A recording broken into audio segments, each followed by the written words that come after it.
Beautiful bookworm friends, welcome back to my channel. Today I'm going to be reviewing As Old as Time by Liz Braswell.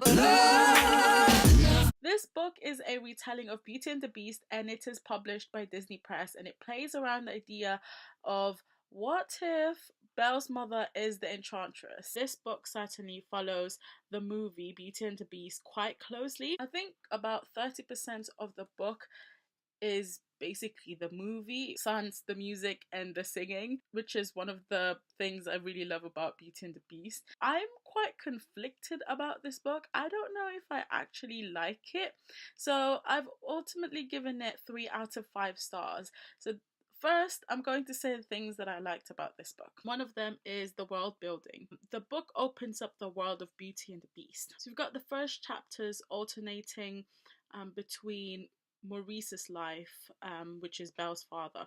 So Maurice's life, how he met the Enchantress and his life, his friends, and then the next chapter will be the present, what's happening with Belle. And essentially it's the movie, so what was happening in the movie. So you're following the movie, but at the same time finding out more about Maurice and France in general, because you know that's where Beauty and the Beast is set, in France. And in this book, this particular place or this particular kingdom is sort of a secret. It's almost hidden from the new world. We get to see the kingdom of the beast before he turned into the beast. So before he was cursed, we get to meet his parents. So it's not just Belle's parents, and the kingdom is made up of the non-magical folks and the magical folks. Hate that word now. So yeah, the non-magical people and the magical people. Obviously, Belle's mother is amongst the magical people, and she is considered to be one of the strongest or one of the most powerful enchantress or magical people there is. I just love how the book opens up the world of Beauty and the Beast, because as we know, Belle is seeking adventure. So we get to see that there is more to the village that she's living, that there is adventure to be had somewhere. As far as characters go, I do love the Enchantress. I thought she was a very strong character, and she has a strong sense of justice. She just really cares about her people, not just her people, but at the same time, you know, the non-magical people. She essentially wants harmony between those two. Well, I can't really say that she's a contrast to Maurice, but in the movie, you know, we just see Maurice as this bumbling, well, fool. I was gonna say bumbling fool, bumbling person. He is a genius, but he is somewhat like a crazy person. That's what they tend to say about geniuses anyway, that they're a little bit crazy. So she is a contrast to, if you just think about what Maurice is in the movie, is a contrast to him. But then in this book, Maurice is actually a very, very strong character as well. He's not, he's beyond what we, you know, but how he was portrayed in the movie.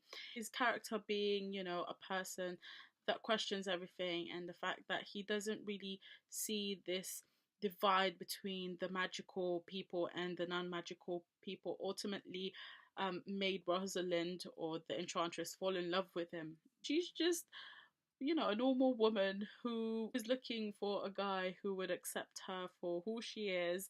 The book has a bigger meaning to it, or moral lesson. We all know the story of Beauty and the Beast and the message it sends out, that, you know, what is inside is ultimately more important than what is, you know, in the outside. The outside appearance can be very, very deceiving, but I felt that it's beyond that. I felt that the Enchantress herself, by cursing the beast, sort of jumped to conclusion as well. She judged pretty quickly. She judged the beast pretty quickly. So the book doesn't actually focus on Beauty and the Beast. They focus more on the Enchantress and Maurice and the conflict between the non-magical people and the magical people. So ultimately, I think that is something that bothered me a bit about this book. I really enjoyed that bit of the book.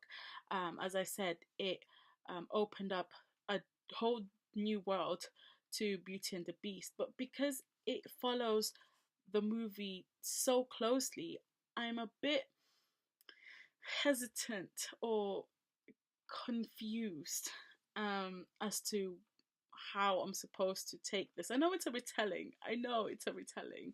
If anything, now that I think about it, it is probably one of the best retellings I've read because of the conflicts, and it just has a lot of things going on. Um, and the plot twists as well. There's plot twists in here, and I thought that was excellent. But ultimately, as I said, the thing that I couldn't get out of my head is how the movie was and then how this book was.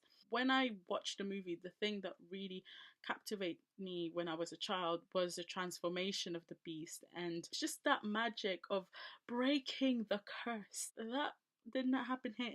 And I don't know, but I felt that Belle was somewhat different here. She's still the same sort of strong person who had the guts to actually challenge the beast, and here she challenges him more than the movie. There were times where I was questioning whether or not that is something Belle would have done, just because, as I said, the the movie is just so hard to get away from the movie comparison. There was a point where they were looking at the mirror, the magical mirror, to find the enchantress, and then suddenly Belle sees her reflection, and she started looking at herself and was like, "Oh my God, is that what I look like?" And I was thinking to myself, Belle would never. No, she would never care what she looks like. I mean, the whole point of Beauty and the Beast is the fact that she doesn't value what's in the outside. Maybe Liz Braswell was saying, hey, she's still a girl. She's gonna care what she looks like.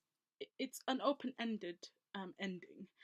It's not a cliffhanger. There is a room for a sequel, and also there is a room for Belle to find adventure in a way, because you know in the movie we see her with her prince, and you kind of see, okay, I know she's had an adventure, you know, in the castle, but seriously, it's like what, 5 minutes away from your village.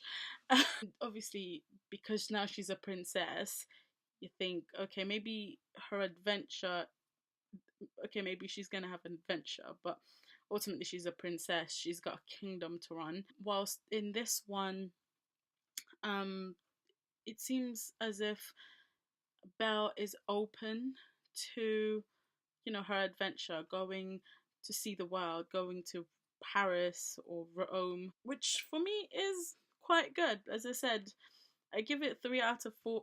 I give it 3 out of 5 stars because in some ways most of the things that I read were interesting, but because of the fact that it follows the movie too much and then you get that ending, I'm just like, where's the magic? Where's that magic? And I know it's a retelling, but I don't know. I'm still conflicted. I don't know if I like it or not. But anyway, I shall see you guys very, very soon. Bye bye.